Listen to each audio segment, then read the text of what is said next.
There is a power that most people carry recklessly, unaware that it shapes every step of their journey. That power is the spoken word. Your mouth is not simply an outlet for thought. It is a creative instrument. What flows from your tongue has the authority to construct identity, direction, perception, even outcomes. Every sentence you speak is either building your future or breaking it down one careless comment at a time. Words shape your reality not in a metaphorical sense, but in a literal, biological, psychological, and spiritual one. The words you speak out loud are heard by your nervous system, recorded by your subconscious, and echoed in your behavioral patterns. When you repeatedly say, "I'm tired," your body begins to believe that state is your natural resting point. When you casually state, "I'll never be rich," you begin to act in ways that keep that belief alive. The danger isn't just in the dramatic statements, it's in the quiet ones. The jokes you make at your own expense, the sarcasm that masks insecurity, the passive habitual ways you affirm defeat without realizing it. Language programs the mind. Speak something long enough, and your brain wires it into memory. Think of a time you were called something as a child: smart, lazy, annoying, gifted. That label may have been said once or repeatedly, but either way, it likely impacted how you viewed yourself. That is the echo of language. And if you let others' words shape you, imagine what yours are doing. When you speak impulsively, without mindfulness, you're not just venting, you're reinforcing. Every time you say, "I hate my job," your mind etches that emotion deeper. Every time you say, "I'm bad with money," you give your brain another excuse not to learn. Every time you joke about being unlucky, lonely, anxious, cursed, or incapable, you pour concrete on a version of yourself that could otherwise evolve. There is no such thing as a harmless word when it comes to self-talk. Even sarcasm trains the brain. Your subconscious does not understand irony. It only understands repetition. And what you repeat, you become. To speak with purpose is to take back control. It's to pause before unleashing your frustrations and ask, is this creating the life I want? It's to stop describing your reality and start declaring your intention. Instead of, "I'm always behind," it becomes, "I'm learning to manage my time better." Instead of, "I'll never get it right," it becomes, "I'm figuring this out step by step." This is not about blind optimism. It's about deliberate authorship. It's about deciding that you won't allow your mouth to argue against your future. The shift begins when you understand that your voice is an instruction manual to your nervous system. When you say, "I am," anything, you are handing your brain a blueprint. I am overwhelmed. I am a mess. I am not good enough. These aren't just declarations, they are commands. They are self-fulfilling neurochemical cues. The brain starts producing stress, lowering energy, matching what was spoken. Conversely, when you say, "I am capable," "I am resourceful," "I am growing," even if you don't yet believe it fully, your body begins to respond. Your mind looks for alignment. Your habits follow. What you repeat, you reinforce. Now consider not just how you speak to yourself, but how you speak to others. The language you use in daily conversation doesn't just reflect your internal state, it solidifies it. When you vent to friends, you're not just expressing how you feel, you're intensifying it. If your language is always negative, always stressed, always doubtful, you're anchoring that mood in others and yourself. Watch how people speak about their lives. "I'm stuck. I'm broke. I can't catch a break." These aren't just complaints, they're commitments. They tether the speaker to that reality, but you can hear the difference in those who speak with awareness. They may acknowledge problems, but they don't define themselves by them. Instead of "I'm failing," it becomes "I'm in a learning phase." Instead of "I can't," it becomes "I'm not yet there." To control your mouth is to govern your personal frequency.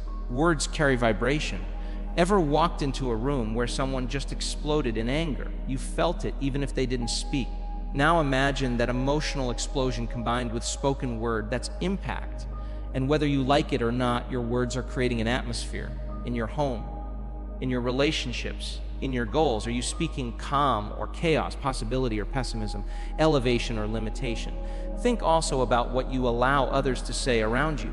If you are constantly absorbing toxic conversations, gossip, defeatist language, it begins to program your mind just the same. Guard your environment. You don't need to cut people off, but you can shift the conversation. When someone says, this will never work, you can respond, let's find what will. When someone declares, we're screwed, you can say, not if we pivot.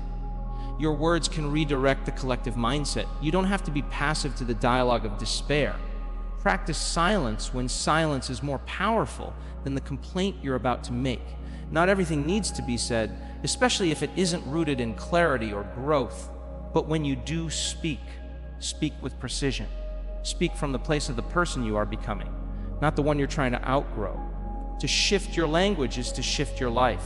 You don't need more affirmations, you need less contradiction. Don't say, I want peace, then gossip. Don't say, I'm building confidence, then trash your reflection.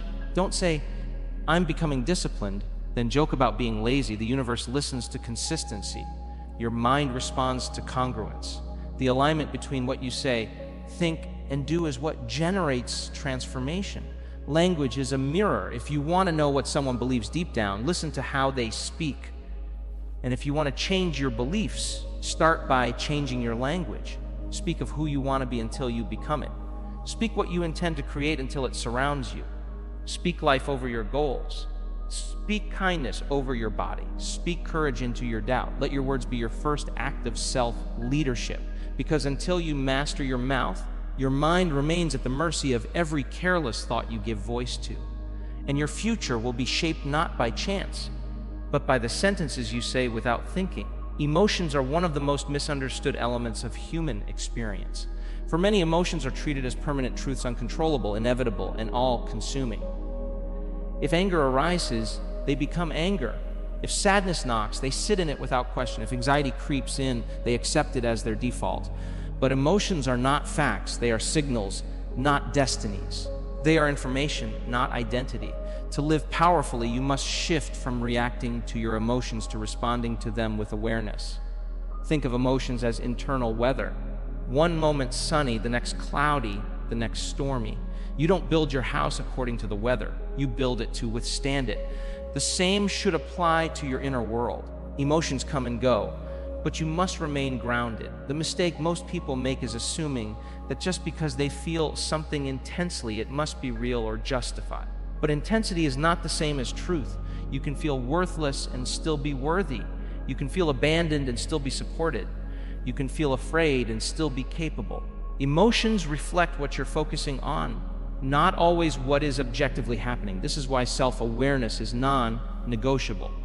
Until you learn to pause and name what you're feeling, emotions will drive your decisions, your relationships, and your future. Most people don't realize they are walking around with a mood that has been ruling them for days, weeks, even years. A person who had a moment of frustration can end up living a life of irritability. A person who felt anxious one day might let that evolve into an anxious personality. What was once an emotion becomes a mood, and what becomes a mood eventually becomes temperament. If you don't manage your emotional state, it becomes your identity. You cannot afford to let a temporary emotion take permanent control of your life. The first step to mastering your emotional state is to stop judging the emotion. Too often, people try to suppress or ignore what they're feeling. They pretend they're fine when they're not, or they believe that admitting fear or sadness makes them weak. But resistance intensifies emotion. When you deny a feeling, you don't eliminate it. You store it. It goes underground and becomes a silent driver of behavior, often erupting in places where it doesn't belong. So instead of denial, choose acknowledgement. I'm feeling anxious. I'm feeling overwhelmed. I'm feeling insecure. This naming creates space between you and the feeling. It shifts you from being the emotion to having the emotion. And what you have, you can manage. Once you've named it, the next step is to trace it. Where did this emotion come from? Is it rooted in reality or an assumption? Did someone say something that triggered an old wound? Did you tell yourself a story that may not be true? Emotions don't appear randomly, they follow thought. Your interpretation of an event generates your feeling about it, which means if you shift the interpretation, you shift the emotion. For example, being cut off in traffic might trigger rage if you interpret it as personal disrespect. But if you reinterpret it as someone having a bad day or making a mistake, your emotional reaction softens. This doesn't mean excusing bad behavior. It means reclaiming your power to decide how you feel. You are not at the mercy of your triggers. The world doesn't get to push buttons and force you into automatic responses. That's the behavior of someone living in survival mode. But once you realize you can pause, breathe, and choose your next internal move, you step into self-leadership. Emotional mastery is not about eliminating negative emotions. It's about responding instead of reacting. It's about developing the muscle of emotional choice. And yes, it is a muscle. Just like physical strength, emotional strength is built through consistent repetition. You train it through daily awareness. You strengthen it when you choose not to lash out in anger, not to spiral in anxiety, not to collapse into self-pity. Every time you notice your mood and redirect it with intention, you are rewiring your brain and reinforcing a new standard for how you process life. You also shift your emotional state through physiology. Emotion lives in the body as much as the mind. That's why posture, breath, movement, and tone can influence how you feel. When you slump, breathe shallow, speak slowly, and avoid eye contact, you signal your body into a lower state. When you straighten up, breathe deeply, move with energy, and speak with conviction, you begin to elevate your internal state. You don't need to wait for motivation to feel better. You can move yourself into it. Another key to mastering mood is mindfulness. Most people wake up and immediately reach for their phones, absorb noise, compare themselves, read negativity, and then wonder why they feel anxious or unmotivated before they even eat breakfast. Your mood is shaped by what you feed your mind. If you don't intentionally program your emotional state at the start of the day, you are leaving it vulnerable to external programming. Start with silence, breathe, reflect, set an intention. Say out loud how you want to feel. Let that be the emotional tone you return to when the day tries to pull you in different directions. Controlling your mood doesn't mean denying your reality. It means responding to your reality with clarity. You may be in a hard situation, but you can still choose to meet it with steadiness. You may feel fear, but you can still act with courage. The most powerful people in the world are not those who feel nothing. They are those who feel everything and still choose wisely. They let their emotions inform them, but not rule them. And if you slip into a low state, don't shame yourself. Use it as feedback. Ask yourself what needs attention, what belief needs challenging, what action needs taking. Emotions are not enemies. They are guides, but they are not gods. They do not define you, and they do not decide your destiny unless you let them. Mood is your inner climate. It colors how you see the world. A negative mood makes everything look worse. A hopeful mood opens you up to opportunity. That's why managing your mood is a leadership decision. You are leading your own nervous system. You are deciding moment by moment what tone you will carry into your actions, your interactions, and your future. And that tone creates your experience of life. Money is one of the most emotionally charged forces in modern life. It's not just currency, it's meaning, energy, power, safety, freedom, and identity all rolled into one.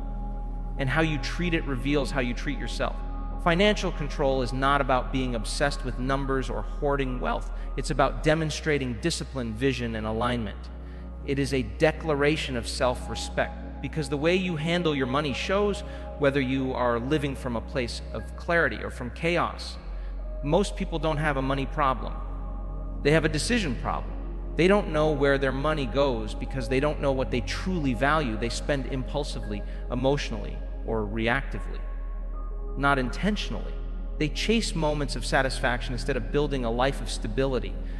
They use money to escape rather than to create.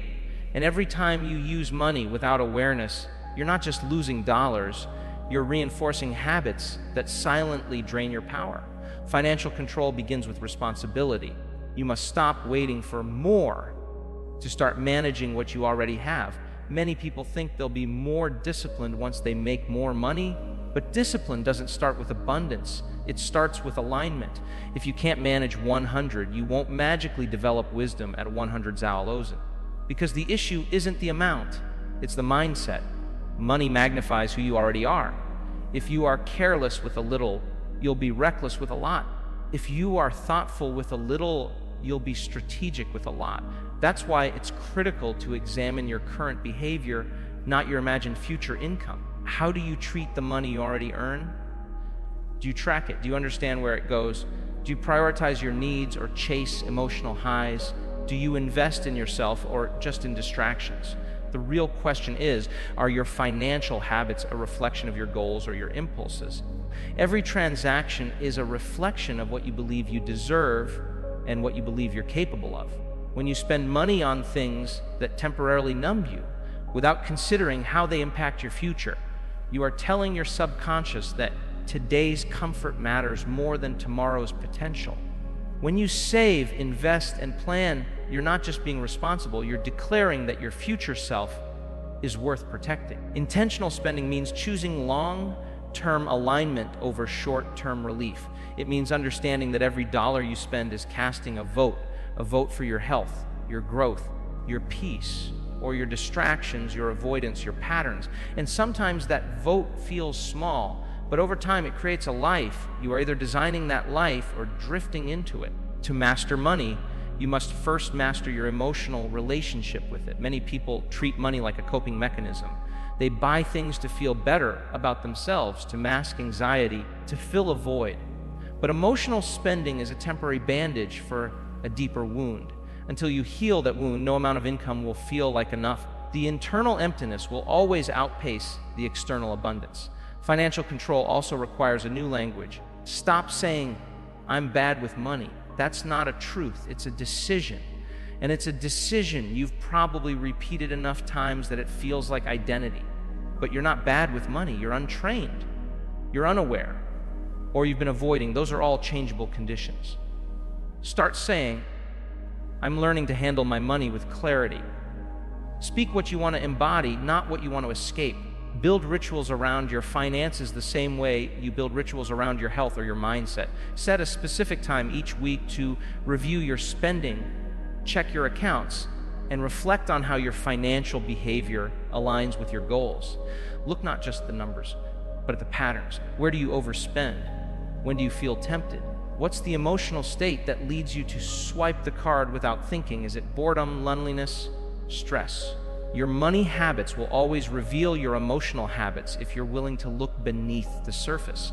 And yes, financial control means making sacrifices, but those sacrifices are not losses, they are investments. Skipping impulsive purchases is not punishment, it's prioritizing. It's the discipline to delay a craving in order to fund a calling. That might mean less takeout and more savings, fewer spontaneous shopping sprees and more capital for your business, less treating yourself and more treating your future like it matters.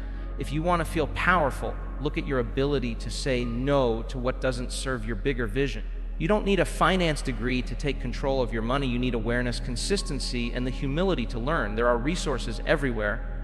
Budgeting tools, free education, books, people who've walked the path you're just stepping onto. But the decision to become financially literate has to start from within.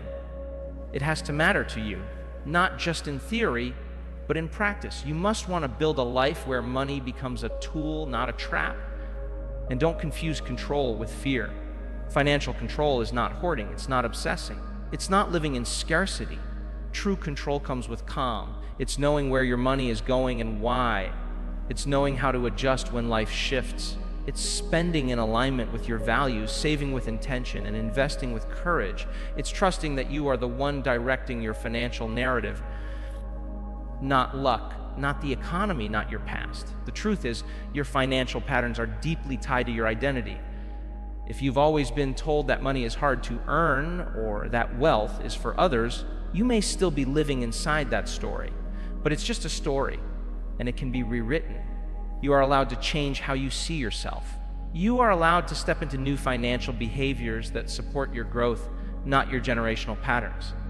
Financial control is one of the purest forms of self-leadership because it proves that you can delay, decide, and direct your energy where it matters most. It reflects maturity, vision, and personal power. When you master your money, you're not just collecting wealth. You're building a life of freedom, purpose, and strength.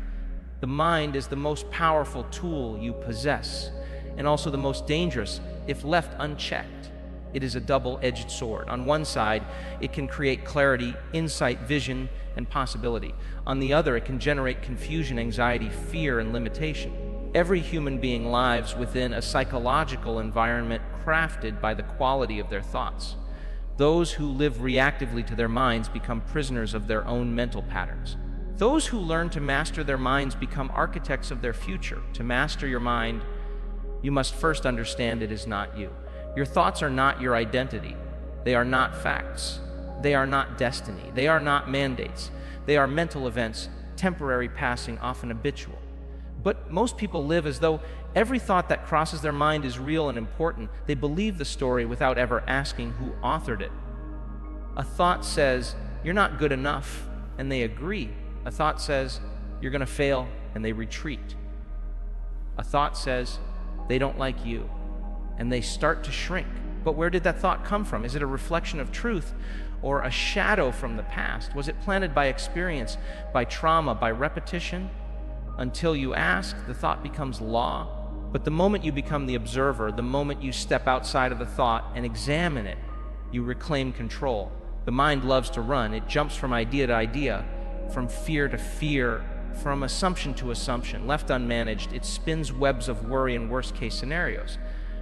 But it doesn't do this because it's broken. It does it because it's trying to protect you. The brain is designed for survival, not happiness. It scans for danger, remembers pain, overemphasizes risk.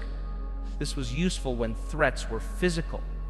But now, most threats are psychological, and yet the brain responds with the same intensity, flooding you with stress over situations that are imagined or exaggerated. That's why mindfulness is essential. You must begin to watch the mind with curiosity instead of blind belief. When a thought arises, pause. Notice it. Name it. Don't react to it. Don't fight it. Just observe. This is a thought about failure. This is a thought about rejection. This is a story I've told myself before. In that moment, you create space. And in that space is freedom. Your thoughts are tools. You wouldn't use a hammer to cut wood. You wouldn't use a saw to sew fabric. Yet many people use thoughts designed for survival in moments that require creativity. They use anxious thinking when what's needed is patience. They use self-criticism when what's needed is encouragement. Mastery of the mind begins when you start using the right thought for the right purpose, when you learn not just to think, but to choose your thinking. That choice becomes available only when you slow down. In stillness, you see patterns. You begin to notice the default thoughts that loop every day. I'm behind? I'll never catch up. What if I mess up? You begin to realize that these aren't isolated thoughts. They're scripts, old, familiar, reinforced through repetition. The brain likes familiarity more than truth. It would rather think a negative thought it knows than a new thought it doesn't trust. That's why change feels so hard, not because it's impossible, but because your mind doesn't yet feel safe in unfamiliar thought territory. Rewiring your thinking requires intention. It's not about positive thinking or pretending everything is perfect. It's about constructive thinking, choosing thoughts that support the life you want to create. When the mind says, "You can't do this," constructive thinking replies, "What's one step I can take?" When the mind says, "This is hopeless," constructive thinking asks, "What's still within my control?" You redirect, not deny. Journaling can be a powerful tool for this. By writing your thoughts down, you pull them out of the emotional fog and into the light. You begin to see them clearly, to question them, to challenge them. You start asking, is this thought helping or hurting me? Is this a voice of my higher self or of fear? Over time, you begin to edit the narrative. You replace judgment with compassion. You replace panic with strategy. You replace doubt with inquiry.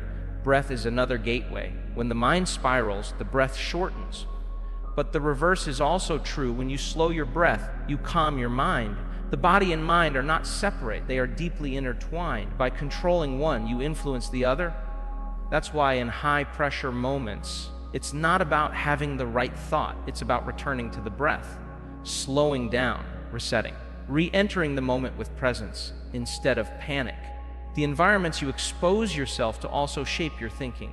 If you're constantly surrounded by noise, negativity, distraction, your mind will mirror that. But if you spend time in spaces that promote reflection, learning, and clarity, your thoughts begin to shift. Mental mastery isn't just internal, it's supported externally by your habits, your routines, your boundaries. Another key aspect of mastering the mind is knowing that thoughts will contradict. You can have two opposing thoughts at once. I'm excited and I'm scared. I believe in this. And what if it fails? This doesn't mean you're broken, it means you're human. The goal is not to eliminate doubt, it's to decide which voice you give authority to. Will you obey the fear-based thought, or will you act from the empowering one? Will you follow the voice that shrinks you, or the one that expands you? Most breakthroughs don't come from thinking harder. They come from thinking differently. That shift often happens when you challenge the assumptions you've never questioned. The assumption that you're not enough, that you'll always struggle, that success is for others. That fear means stop. These assumptions are just thoughts. But if you live as if they're facts, they become invisible barriers. You must be willing to disrupt them. You do this not once, but daily. Mastery of the mind is not a one-time event. It is a lifelong discipline. It's waking up each morning and deciding what mental climate you will create. It's choosing to nourish your thoughts the same way you nourish your body. It's practicing until that choice becomes your nature. At the heart of all growth, all transformation, all sustainable success is one core principle: self-regulation. It is the ability to govern yourself before the world attempts to do it for you. It is the power to act rather than react, to steer your internal state regardless of the storm outside. It is the discipline to pause when your instincts want to rush, to choose long-term fulfillment over short-term gratification. Without self-regulation, you are not the driver of your life. You are the passenger, bounced around by mood, impulse, habit, and external chaos. Self-regulation is not suppression. It is not about pretending that you're okay when you're not, or forcing yourself to be robotic in the face of pain. It is about presence. It's the ability to recognize what's happening inside of you, your urges, your emotions, your triggers, and still make conscious decisions. It's the power to feel everything, but act from intention rather than from chaos. The most disciplined people are not the coldest. They are often the most emotionally intelligent because they've learned to navigate the fire inside without letting it burn their life down. Discipline over default means you stop operating from autopilot. Most people live their entire day in a trance of habit. They wake up, reach for the phone, scroll through noise, eat without thinking, react to emails, get irritated in traffic, spend money to soothe the stress, say yes when they mean no, procrastinate when they need action, and then wonder why they feel stuck. That cycle doesn't change because of motivation. It changes because of regulation. Because in every moment there's a fork in the road default behavior or conscious choice. To self-regulate means to see the fork and choose wisely. That begins with awareness. You cannot change what you do not notice. You must begin to observe yourself like a scientist, not with judgment, but with curiosity. Where do you lose focus? What triggers your frustration? When do you give in to distraction? How does your body respond to stress? What time of day do you feel most vulnerable to negative habits? This awareness turns your life into data, not drama. It allows you to take responsibility instead of blame. It turns patterns into pathways for change. But awareness is only the first step. The next is intervention. And this is where discipline becomes crucial, because change never feels convenient in the moment. Your nervous system wants familiarity, not transformation.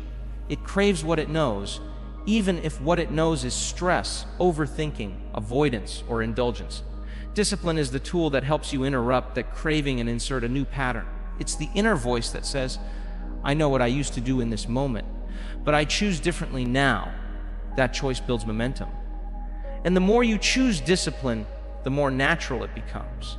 Not easier. Discipline doesn't always feel good, but familiar, it becomes a new default. Over time, your brain adapts.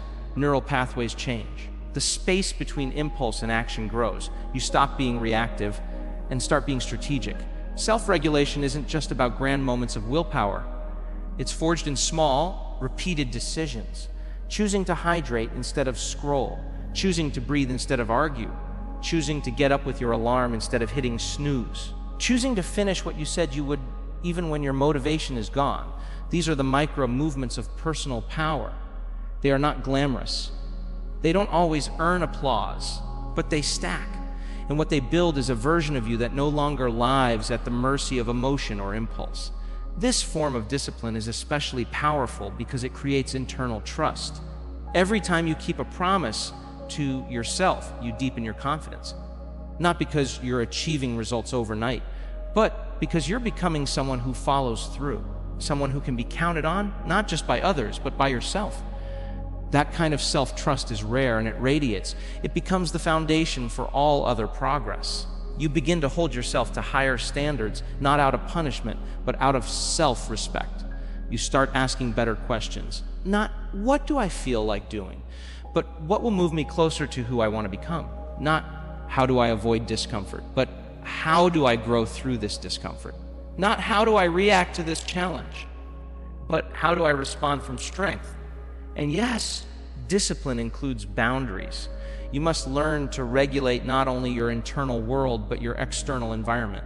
Who you spend time with, what you consume, how you use your time, what you say yes to, what you no longer tolerate. Boundaries are not walls, they are clarity. They are a form of energy management. They allow you to preserve what you've worked so hard to build.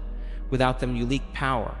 With them, you focus power. Of course, the path of regulation is not perfect. You will slip.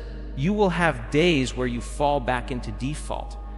Days where emotions hijack your clarity, where you choose the easy way instead of the aligned way. That's not failure, that's feedback. What matters is not whether you stumble, but how quickly you return. Discipline means returning without self-hate, without quitting, with honesty and a commitment to realign. One of the greatest gifts of self-regulation is that it teaches you to become your own anchor. You no longer wait for ideal conditions to act right, speak right, feel right. You bring the right energy with you. You become the calm in the storm, the structure in the chaos, the fire that knows its purpose. This makes you unshakable, not because life becomes easy, but because you no longer crumble when it's hard. Discipline also unlocks creativity. People often think freedom is doing whatever you want, whenever you want. But true freedom is doing what matters, even when it's hard. It's finishing the book, launching the business, repairing the relationship, building the body. These things require structure. They require delayed gratification. They require internal leadership. Without discipline, dreams remain fantasy. With discipline, they become execution. And perhaps most importantly, self-regulation makes you trustworthy to yourself. You no longer need constant external validation or supervision to stay aligned. You become your own guide, your own compass. You trust your own no, you honor your own yes. You hold space for your own evolution. And that internal authority becomes the engine for sustainable growth in every area of your life. When you learn to control your mouth, you reclaim the power of your words, the creative force that shapes your reality and influences the lives around you. When you control your mood, you stop being enslaved by temporary emotions and begin to respond from clarity rather than reactivity. When you control your money, you break free from cycles of survival and step into a life of intentional stewardship, abundance, and freedom. When you control your mind, you stop letting thoughts run you and start using them as tools for conscious creation. And when you master self-regulation, you shift from living by default to living by design, anchored in discipline, guided by intention, and grounded in personal power. Every day becomes a chance to choose growth over habit, vision over fear, and alignment over chaos. This is how transformation becomes a way of life, not just something you seek, but something you embody